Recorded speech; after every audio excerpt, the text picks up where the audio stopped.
चौदह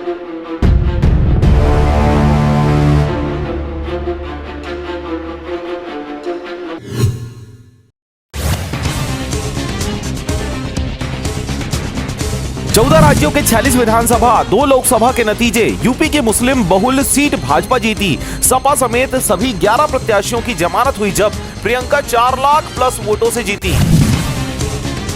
छत्तीसगढ़ में नए डीजीपी की रेस में 3 नाम आगे। पवन देव, अरुण देव या हिमांशु गुप्ता हो सकते हैं मुखिया। गोपनीय प्रस्ताव में 5 नाम। रायपुर दक्षिण उपचुनाव में सुनील सोनी की बड़ी जीत। 46,000 से अधिक वोटों से आकाश को हराया। धनेंद्र साहू बोले, जनता को पैसा चाहिए। पुलिस कप्तान ने की विभाग में बड़ी सर्जरी। 4 नए अफसरों को थाने का प्रभार। रजनीश सिंह को सिरगिट्टी का कमान तो विजय चौधरी करेंगे एसपी और एसीसीयू प्रभारी का सहयोग। भैरव जयंती आज। रतनपुर में होगी तंत्र साधना। भक्तों ने निकाली कलश यात्रा। 1 क्विंटल गेंदे के फूल और नरमुंड से हुआ भैरव बाबा का श्रृंगार।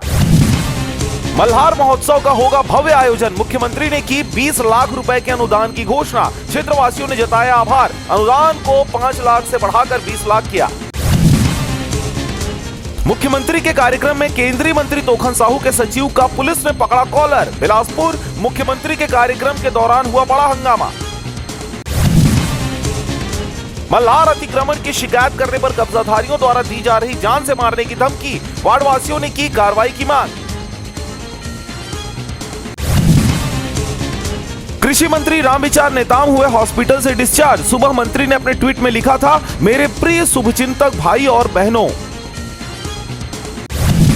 26 नवंबर से 6 दिवसीय मुंगेली व्यापार मेले का होगा आयोजन। तैयारी जोरों पर। Mungeli star of tomorrow welfare society Mungeli द्वारा हर वर्ष मुंगेली व्यापार मेला का होता है आयोजन।